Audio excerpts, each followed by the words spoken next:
everyone, welcome to Nutriewind. So today we are going to discuss how to cure common cold and cough naturally. So first one is to eat daily one amla, as it has many health benefits. It helps in the liver functioning and proper blood circulation.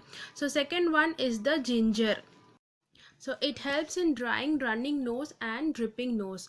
You can also have green tea. You can have spiced tea, milk with turmeric, carrot juice, pineapple juice, vitamin C food such as orange, lemon, etc. So there are some precautions you need to follow. That is, do not eat deep fry processed food or spicy foods.